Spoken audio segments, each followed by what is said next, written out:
عاشقان رسول کی دینی تحریک دعوت اسلامی کے تحت یو کے کی سٹی لندن کے علاقے ومبلے میں قائم مدنی مرکز فیضان مدینہ میں نماز جمعہ کی ادائیگی سے قبل مختلف شواجات کے عاشقان رسول کے درمیان نگران شورا مولانا محمد عمران اتاری نے سنت و بھرا بیان کرتے ہوئے اسلامی بھائیوں کو گناہوں سے بچنے، نیکیاں کرنے اور نیکی کے کاموں میں حصہ لینے سمیت توبہ و استغفار کرنے کا ذہن دیا۔ اور جب بندہ سچی توبہ لاتا ہے نا، میں آخر میں ایک بات بیان کر دوں، بندہ سچی توبہ کرتا ہے نا، جیسی کہ اللہ پاک کو اس کی توبہ پسند ہے، جیسے اللہ چاہتا ہے کہ بندہ میرے سے توبہ کرے،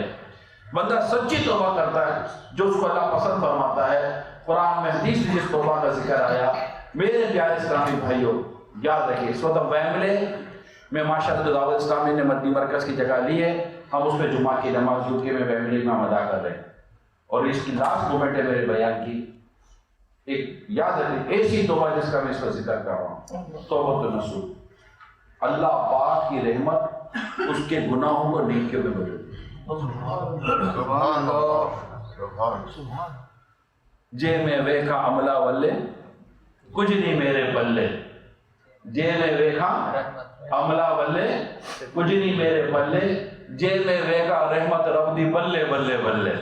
نگران شورا نے اسلامی بھائیوں کو دینی کاموں میں حصہ لینے کی ترغیب دلاتے ہوئے خوب دعوت اسلامی کے تحت منعقد ہونے والے پروگرامز میں شرکت کرنے کی ترغیب دلائی۔ نماز جمعہ کی ادائیگی کے بعد دعا اور اختتام پر صلاۃ و سلام پڑھا گیا اور پھر عاشقان رسول کی نگران شورا سے ملاقات کا سلسلہ بھی ہوا۔